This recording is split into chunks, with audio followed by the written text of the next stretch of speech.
In this video, what I want to do is to highlight a significant difference between what students get from peaks and which peaks students tend to trust and professional organic chemists rely on instead. For example, when I grade student examples and they're struggling to identify a molecule, very frequently what they're not relying on is integration. And that's because trying to do integration is hard, especially with real spectra. When you're trying to figure out if this peak belongs or not and so on and so forth, then it's quite easy to get confused. And so when there's a misconception in an identification problem, almost always I can trace the problem back to integration in some form. And secondly, chemical shift is the problem that seems to crop up a fair bit. If a student is going far off track, odds are fairly good that they're ignoring aspects of chemical shift. Whereas students tend to rely on pretty heavily on multiplicity.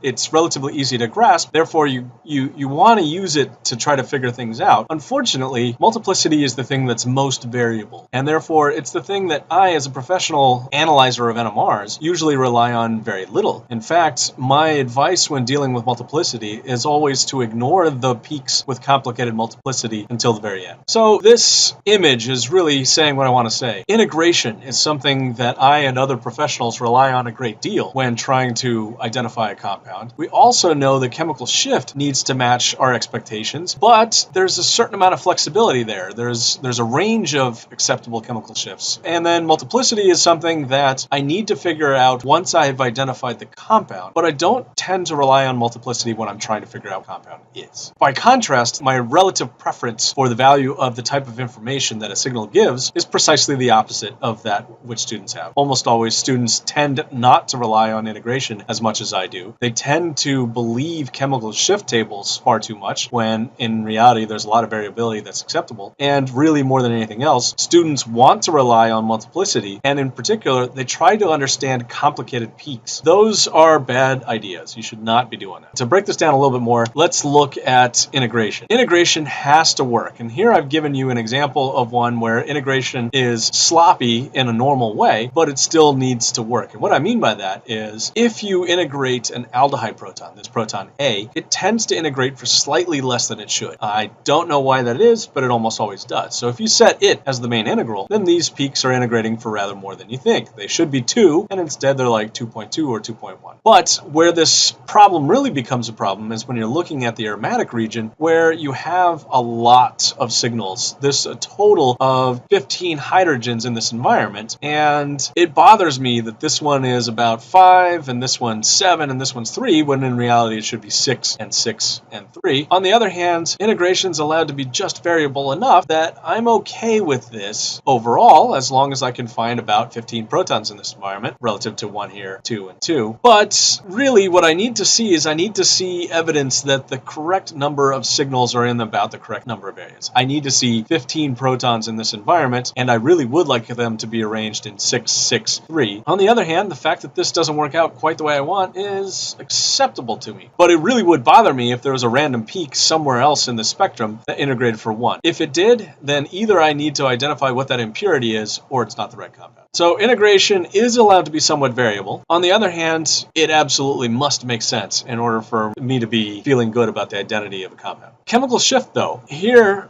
there's a significant wide range of acceptable protons. So in all 3 cases here, what I have is an example of a proton that's next to an oxygen. And methanol, the methyl next to the oxygen, shows up at about 3.4. So the right-hand edge of the range is going to be set by around 3.4 as a proton next to oxygen. In ethanol, because there's more stuff bound, then that shifts a little bit to like 3.7. But if you look at isopropyl acetate, again, we have hydrogen bound next to an oxygen. That shows up at nearly 5. So what is the acceptable range for a proton that's bound to a carbon next to an oxygen? Well, it ranges really from about 3.5 to about 5. Broadly speaking, if I am looking for a proton that's near an oxygen, I'm going to expect it to show somewhere in the 3.5 to 5 range, and the exact details of where it shows up won't trouble me too much. Contrast that to a student who looks at a chemical shift table and tries to infer things from a difference between 3.3 and 3.4, and it's not going to work. There's a significant range in which peaks are allowed to show up, and that's normally how it goes. Having said that, it's also important to know when you are outside an acceptable range. So if you're looking for a methyl group that's bound relatively far from anything else, it really can't show up left of 1.5 parts per million. It has to be between 1 and 1.5. So you need to know kind of what the edges of the windows are, but you need to know that the windows are fairly broad. on. So here I'm trying to show you an example of a problem that shows up in multiplicity. So in all three cases, black, blue, and red, what I have is the same sort of two hydrogen between a carbonyl and a heteroatom. And all three of these guys have no stereochemistry at all. They are achiral molecules. And in all those cases, what you expect to see is a singlet for these signals. And of course you do. Now, if I simply attach that same general group, a heteroatom followed by a CH2 followed by a carbonyl, but the molecule is chiral, I am perfectly content to expect that signal to look like this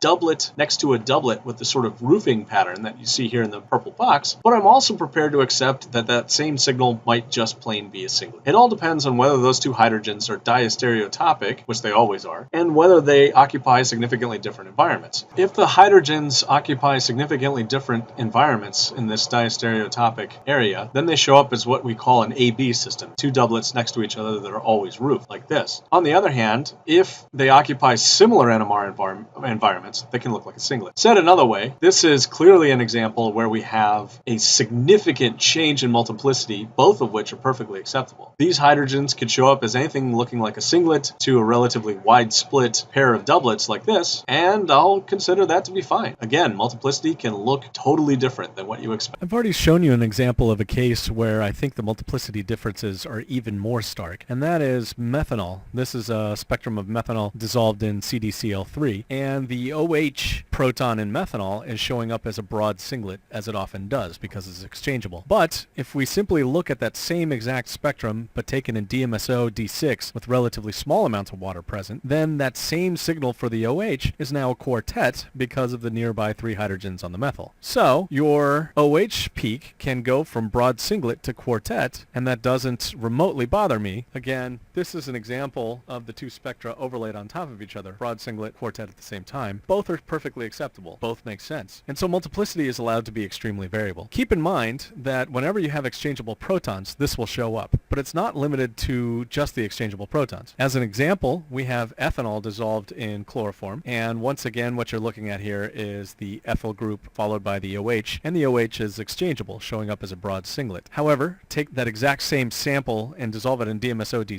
and now ethanol looks radically different. The triplet remains the same. The OH is no longer a broad singlet. It is instead a fine triplet because of the effect of the neighboring protons. But that fine triplet has a different coupling constant than the triplet due to the methyl, so the signal in between that feels the effect of both of this narrow coupling constant and this wider coupling constant ends up looking like a doublet of quartets. Again, let's zoom in closely and see what's going on here. What you see is a much more complicated peak, a doublet of quartets for the DMSO case as opposed to the CDCl3 case. Finally, when we eventually talk about splitting trees, we'll go into this a little bit more. But right now, if you look at this quartet, what you have is 7 Hz coupling involved in each of these peaks. So going from here to there is 7 Hz coupling, 7 Hz between those two, 7 Hz between those. So anyhow, 7 Hz coupling is the distance that separates all peaks in this quartet. Likewise, of course, this triplet has a 7 Hz coupling separating the peaks in the triplet. Those are pretty standard couplings, and this is the ethanol and CDCl3 sample. Switch now to the ethanol and DMSO J sample, and we're looking at the OH, and the OH has a 5 Hz coupling, and it's a standard triplet with a 5 Hz coupling. Meanwhile, if you look at the other end, we have a standard triplet with a 7 Hz coupling, much as we looked at before. So what is the result of looking at the peak that is neighbors with both of those? Well, it has both a 7 Hz quartet, as you can see by these 4 lines right here, which is then split into a doublet of quartets with a 5 Hz coupling. Said another way, this ends up being a doublet of quartets because of the action of the OH proton as well as the action of the triplet. So multiplicity can be quite complicated, and even though that's most obvious perhaps in exchangeable peaks, it can also show up just about anywhere else as well, especially things that are near exchangeable peaks. So multiplicity is highly, highly variable. It means that we tend to need to be able to understand it after the fact, and it's less predictive ahead of the time when you're trying to identify a compound than, say, integration and or chemical shift. I urge you to rely heavily on integration and chemical shift, and much less heavily on multiplicity when analyzing a compound whose identity you don't know, or at the very least, whose identity you don't suspect, that you don't have a proposed identity for. Once you've proposed an identity, then multiplicity is extremely valuable, but not before.